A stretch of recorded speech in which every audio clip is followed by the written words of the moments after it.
ఒక మంత్రిగా ఉండి ముఖ్యమంత్రి అడుగులకు మడుగులొత్తారు. ముఖ్యంగా కేసీఆర్ మంత్రివర్గంలో ఆయనను ఎదిరించి మాట్లాడిన వారే లేరు. కానీ కేసీఆర్ పుట్టలకి గుట్టలకి రైతు బంధు ఇస్తుంటే తట్టుకోలేక మంత్రిగా ఉండి కూడా బెంజి కార్ల వారికి బంధు పెట్టాలని డిమాండ్ చేసిన ధైర్యవంతుడు ఈటెల. రైతు బంధు మంచిదే, కానీ ఇన్కమ్ ట్యాక్స్ కట్టే వాళ్లకు, పెద్ద ఉద్యోగాలు చేసే వాళ్లకు, వ్యవసాయం చేయకుండా లీజుకి ఇచ్చే వాళ్లకు, వ్యవసాయం చేయని గుట్టలకు చెట్లకు, 100 ఎకరాల భూస్వాములకు, రియల్ ఎస్టేట్ కోసం కొన్న భూములకు రైతు బంధు ఇవ్వద్దు.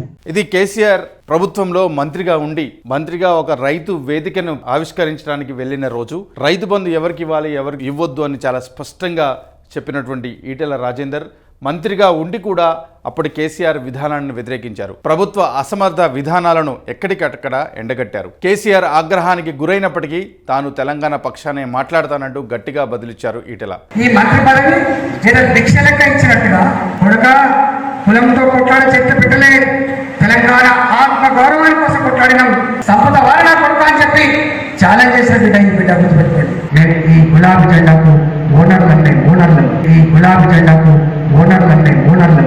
గులాబీ జెండా వేసుకొని గులాబీ జెండాకే ఓనర్ల మేమంటూ అప్పుడున్న ముఖ్యమంత్రికి గట్టిగా ధీటుగా మాట్లాడిన ఏకైక నాయకుడు ఈటెల రాజేందర్. 2000 మంది మున్సిపల్ కార్మికులను తీసేసిన, ఆర్టీసీ కార్మికులను ఇబ్బంది పెట్టిన అధికార పార్టీలో ఉన్న ఆయన మాత్రం ఎప్పుడూ కార్మికుల పక్షాన్ని వహించాడు.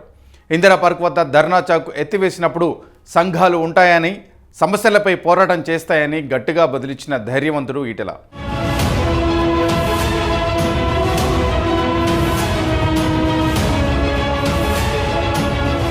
ఆర్థిక మంత్రిగా ఉన్నప్పుడు అప్పటి వరకు అసెంబ్లీ ఎలా ఉంటుందో కూడా తెలియని కులాలకు అసెంబ్లీ వేదికగా సమావేశం ఏర్పాటు చేసి ఆయా కులాల అభ్యున్నతి కోసం సర్కారుతో కొట్లాడాడు. నాడు ఈటెల పోరాటమే నేటి కుల సంఘాల భవనాలు, రెసిడెన్షియల్ స్కూల్స్.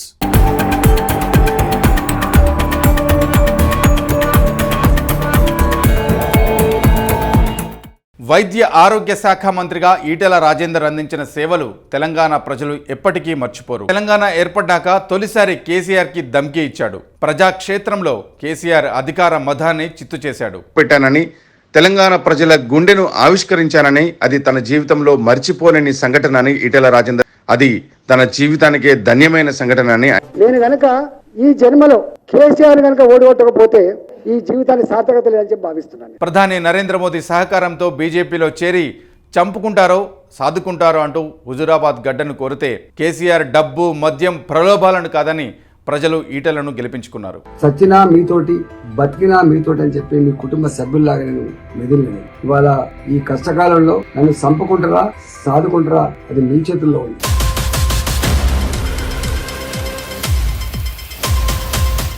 ఇప్పుడు మల్కాజ్గిరి లోక్సభ స్థానం నుంచి బరిలో నిలుస్తున్నారు. నరేంద్ర మోదీని ముచ్చటగా మూడోసారి ప్రధాని చేయడానికి, బీజేపీ 400 స్థానాలు విజయం సాధించడానికి నేను సైతం అంటూ ముందుకు కదులుతున్నారు. కాలుకు ముళ్ళు గుచ్చుకుంటే పంటితో పీకెంత సేవ చేసే గుణం ఉన్నవాడిని, నిత్యం అందుబాటులో ఉంటానని భరోసా ఇస్తున్నారు. మీకు మచ్చది 20 ఏళ్ళు హుజూరాబాద్, నేను మీ బిడ్డను, మీ కళ్ళల్లో కదలాడే బిడ్డను అని చెప్పి మీకు మీ కాళ్ళకు ముళ్ళుతే పన్నుతో పీకే బిడ్డనే కదా అని చెప్తే నాకు ఉద్దేశం.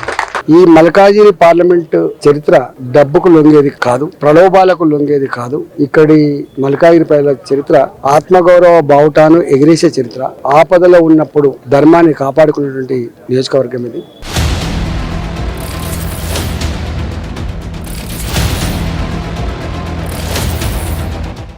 దేశమే నా కుటుంబం, 140 కోట్ల దేశ ప్రజలే నా కుటుంబ సభ్యులు అంటున్నారు మోడీ. సమాజమే నా కుటుంబం అంటూ వస్తున్నారు ఈటెల రాజేందర్. మిగతా రాజకీయ నాయకులతో పోల్చి చూసి ఆయనకు ఓటు వేద్దామా, లేకపోతే ఈటెల చేసిన సేవలను చూసి ఆయనను ఎన్నుకుందామా? మీరే నిర్ణయించుకోండి.